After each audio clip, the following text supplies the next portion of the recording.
ما ورته ویلې دې خواته باغړۍ خواته چې ورنسئ نناکه به کیله سوي یاست. ورڅه خپل ټیر دې واخله. د کلي په دغه شا کې د ډېر وختو راسې زه دا پخوانۍ باوړۍ وینم. د دې شاندې نورې باوړیانې هم شته په کلي کې، ځکه چې پخوا دلته د سیب او انګور لوی لوی باغونه وو، خو د سخت وچکالۍ له امله ټوله وچ سولو او اوس یوازې هغه نښانونه پاته دي.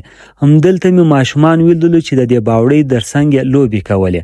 الله دې نه کوي که دا ماشومان دلته په کیله سولو نو بیا به یوازې افسوس پاته وي، خو هغه افسوس څخه ښه دی چې که د هر چا دا باوړۍ ده په کار دی چې راډکه یې کړي، ځکه چې هر ماشوم د دې وطن ګل دی.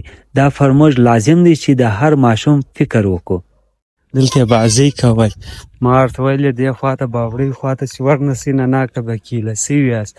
دا رقسم دا خو دا ګورې دومره لوی لوی کډیان دي. دا باوړیانې دغه په دې کلي کې دومره ډېرې دي. پخوا خو دلته دا ګورئ پخواني نښانونه اوس هم شته، باغونه وو د سیبو د انګور د چیش دی فضل افغان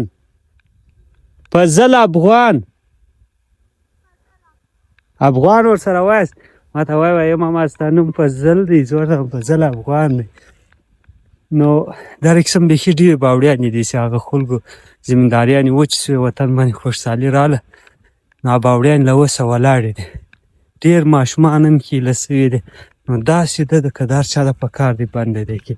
دا ګور درته پخوا ناور ول اکا خو نو پخوا څه موږ وینو د زمینداري داسې لګیا یې په کارو باندې.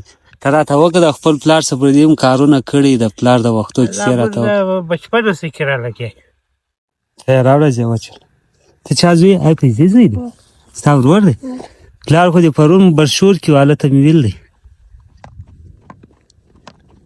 دا چویه کمزوری دی، چویه کمزوری راخسی دی، نو ډېر برابر دی. او میژان دی، په میژان کې تېر دی. ګورې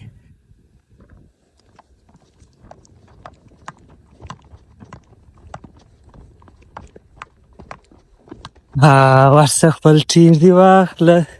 ښه خوند یې وکړ. سایزه دی ټیر